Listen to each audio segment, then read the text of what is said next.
एबे पूरी बेलाभूमि रे मिलिबो मद हेले बेलाभूमि रे हबने बिक्री। सरकार आनिछंती नुआ अबकारी आईन।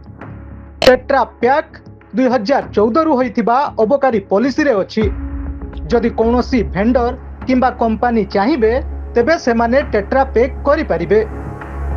एभली किछि प्रतिक्रिया रखिछंती अबकारी मंत्री पृथ्वीराज हरिचंदन। मंत्री आहुरी मध्य कहिछंती जे सेमानंको पाखरे विभिन्न प्रकारर ऑप्शन अछि।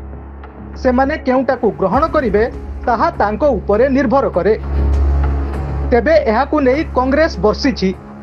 कांग्रेस युवनेता अविनाश दास कहिछंती एहा एक स्वागत योग्य पदक्षेप हेले एबे जेउ खुल्लम खुल्ला बिक्री चलीछि ताहा केबे बंद हबो।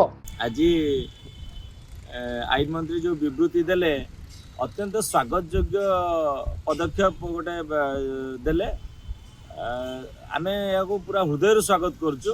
गोटे पुरीवासी हिसाब से मोर टिके दुख रहिला जे सब समुद्र कूल बिक्री हेबनी कि पुरी समुद्र कूल बिक्री सब समुद्र कूल बिक्री हे कि पुरी समुद्र कूल बिक्री हेबनी।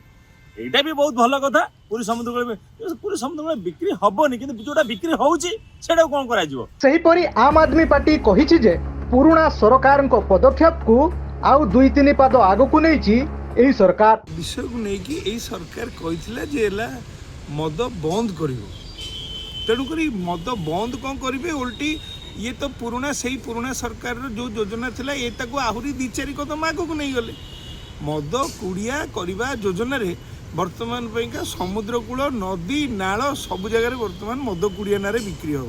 आमर मानवर अबकारी मंत्री कहते जे एणिकी समुद्र बेलाभूमि पाखे मद मिल ना।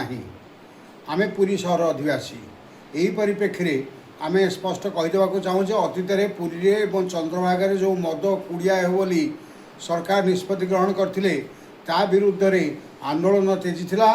विभिन्न संगठन एवं स्वाधीनता संग्रामी यहाँ घोर विरोध करने फल सरकार से ओहरी गले।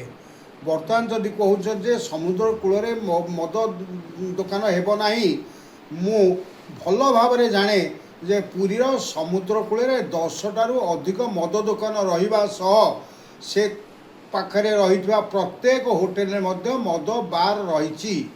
ये परिप्रेक्षी में समुद्र कूल मद मिलबनी कहवा एक हास्यास्पद कथा। कैमरा पर्सन सुनील जेना तुषार रंजन नायक को रिपोर्ट धरित्री लाइव।